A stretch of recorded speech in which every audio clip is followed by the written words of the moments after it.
इस बात से तो आप में से कई सारे लोग सहमत होंगे कि प्राइम मिनिस्टर नरेंद्र मोदी की लीडरशिप में भारत को और किसी क्षेत्र में फायदा हुआ हो या फिर नहीं, लेकिन भारत की विदेश नीति बहुत ही प्रभावशाली हो गई है। डॉक्टर अजय शंकर साहब को विदेश मंत्री बनाने के बाद भारतीय विदेश नीति में तो 4 चांद लग गए हैं। काफी हद तक श्रेय हमारे डिप्लोमेट्स और परमानेंट रिप्रेजेंटेटिव टू यूएन टी.एस. तिरुमूर्ति साहब को भी जाता है। विदेश नीति के साथ साथ देश की सुरक्षा को लेकर भी पीएम मोदी ने बहुत ही अच्छा काम किया है। पिछली सरकारों के दौरान हम देख चुके हैं, जब साल 2008 में 26/11 मुंबई अटैक हुआ था, उस समय की सरकार ने उसका जवाब किस तरह से दिया था।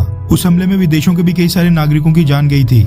इसलिए अगर तब हमने पाकिस्तान के ऊपर मेजर स्ट्राइक्स की होती तो दुनिया का कोई भी देश भारत के खिलाफ आवाज नहीं उठाता। हमारे पास तो पाकिस्तान से आए आतंकियों का जिंदा सबूत भी था, लेकिन उसके बावजूद मिलिट्री एक्शन नहीं लिया गया।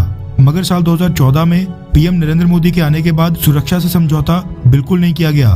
पाकिस्तान की तरफ से जब भी भारत में बड़े आतंकी हमले हुए, भारत ने उसका जवाब सर्जिकल स्ट्राइक और एयर स्ट्राइक से दिया।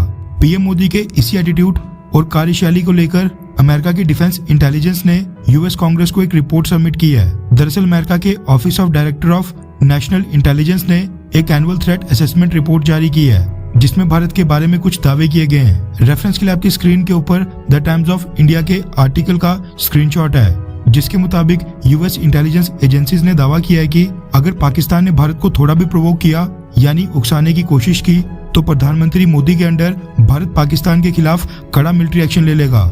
यूएस इंटेलिजेंस द्वारा जारी की गई रिपोर्ट में दावा किया गया है कि पाकिस्तान का एंटी इंडिया मिलिट्री ग्रुप्स को समर्थन करने का एक लंबा इतिहास रहा है। ऐसे में पीएम मोदी के नेतृत्व में अगर पाकिस्तान ने भारत को सच में उकसाने की कोशिश की या भारत को महसूस हुआ कि पाकिस्तान भारत को उकसा रहा है, तो फिर उस केस में इस बात की संभावना पहले की तुलना में कई ज्यादा हो गई है कि भारत उसका जवाब मिलिट्री फोर्स का इस्तेमाल करके देगा।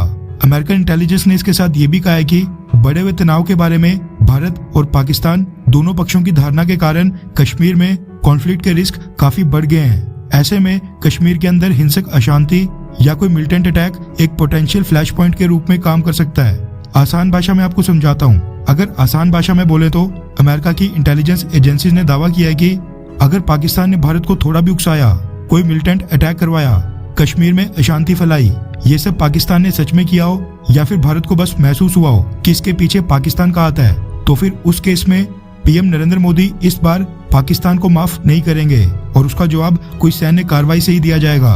यानी अमेरिका ने इनडायरेक्टली ये कह दिया है कि भारत पाकिस्तान के ऊपर सैन्य कार्रवाई करने के लिए बस एक मौका ढूंढ रहा है, और अगर वो मिल गया तो फिर पाकिस्तान की कोई खैर नहीं। अमेरिकन इंटेलिजेंस एजेंसीज का कहना है कि भारत की तरफ से सैन्य कार्रवाई के चांसेस पहले कम थे, लेकिन अब प्रधानमंत्री मोदी के अंडर ये चांसेस काफी ज्यादा बढ़ चुके हैं। इसी के साथ अमेरिकन इंटेलिजेंस ने इस रिपोर्ट में भारत और पाकिस्तान के क्राइसिस के ऊपर चिंता जताई है, क्योंकि दोनों ही न्यूक्लियर पावर्स हैं। भारत और चाइना के लिए दावा किया गया है कि जो गलवान घाटी की घटना में हुआ वो कई दशकों में सबसे लीथल क्लैशेस थे।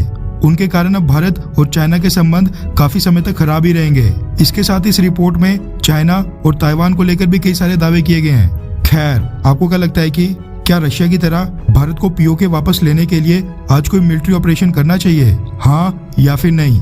नीचे कमेंट करके अपनी राय जरूर बताएं।